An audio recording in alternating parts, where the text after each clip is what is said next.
Kenchi Critiques, no Kenchi, Dick, what is your favorite anime? Sorry. Welcome to a discussion video. This is a discussion I want to have back and forth with my subscribers. This was inspired by stuff recently I've heard about Gintama and some things in the manga that didn't make it into the anime, but give me kind of newfound perspective on whatever's going on right now in Gintama. So this relates to chapter 71, 72 and 73, and someone drew my attention to little bits of foreshadowing that happens in that chapter, where the two maidens, the two priestesses who were in charge of Sadaharu, that particular story, I do remember that from the anime, but people drew my attention to the manga pages and the fact that there's bits that were left out of the anime, which was particularly to do with Sadaharu being there in the first place because they protect holes. Sadaharu's race, or whatever this guard dog is meant to be, it protects holes, and obviously these holes refer to the Altana fissures or holes that lie right under that central Amanto Tower, in Edo. So I thought, you know what, that's actually fucking kind of cool. Like, he'd already foreshadowed these Altana holes, places of energy and all convergence and all that shit before. And then I thought to myself, you know what, I've actually brought up this topic before when I was watching Hunter x Hunter, and thinking about just how much of this is pre-planned and actually thought out ahead that far in advance, and how much of it is inadvertent or incidental, that it just happens to come up when a writer's trying to think of something compelling to do with the universe or universe build.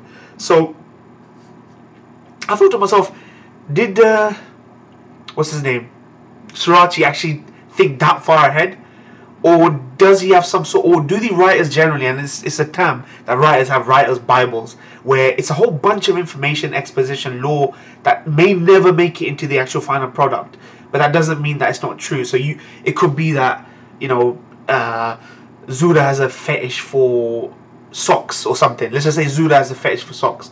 That's written down in the writer's bible to give the writer an idea of the headspace of the character, but you may never ever see any allusions or any suggestion that Zura has a fetish for socks, for sniffing socks or something, for example. So that's what a writer's bible is. A whole bunch of information we never know, but it's there for the writer to understand that character going forward and writing it, so they can refer to the bible and see what would this character do, what this character wouldn't do. It's a very common practice or technique, especially for long-running TV shows or films that run for a long time, or very dense films, which are very reliant on references and lore, mythology, subtext, all that kind of thing. So do you think this is what manga writers employ, a bible which they refer to? And there's nothing wrong with that. I actually respect people who do that, that go to the length of pre-preparation for their manga, that they build that world in their head before they ever decide to populate their world and give them events to take part in and move the story forward. Or do you think these are things that just come up, just randomly come up, because I do think it requires the writer, after writing God knows how many chapters, to at least refer back to stuff that has come before, or set a precedent and refer to it. Or do you think, for example, that someone like Sorachi knew at that point when he made that reference that he intended to, several hundred chapters down the line, bring that up as a story point? And then that kind of makes you think that maybe he does have an idea, a big story bible in his head, that he wants to ultimately reach, or particular points that he wants to reach. So do you think mangakas actually plan out this far in advance?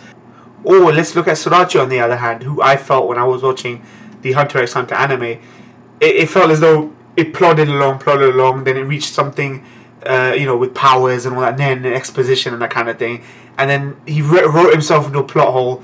Then a very short amount of time later, he's sitting there and decided to do an exposition dump where someone's sitting down and explaining, okay, this is why something happened fucking several chapters before, let me explain it. This ring is there, my cock ring. This ring fires lasers out my ass. This ring has a rule on it, which means I can't kill someone, but if I kill a dog, I get fucking double the pain back, and just some dumb shit like that, which I thought was really bogged the story down. And I felt as though he was writing himself to a point where he didn't really think, and then he wrote himself to a plot hole, and fans sent letters in and said, okay, you missed out this doesn't make sense, and he goes, fuck, I gotta insert that fucking exposition or that rectification of the mistake into my next chapter, right in the middle of a fight where two people sit down on a table in the middle of a fight and start talking about powers and shit. So I thought, okay, this guy's definitely making up as he goes along and writing himself out plot holes that he's making along the way. I felt that early on, at least.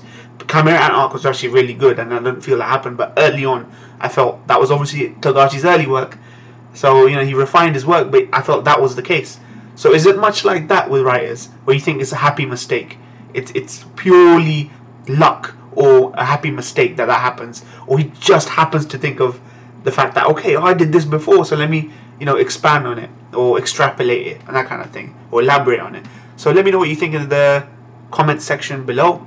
Let's have a back and forth. What do you think is the case, or is it a case by case basis where it's a different thing for different writers? Some writers you may regard highly, some you don't regard highly. Do you think it's wise? It's for them to pre-plan, or do you think it's not absolutely necessary to some of the great works that you've seen out there? So yeah, thank you very much for watching.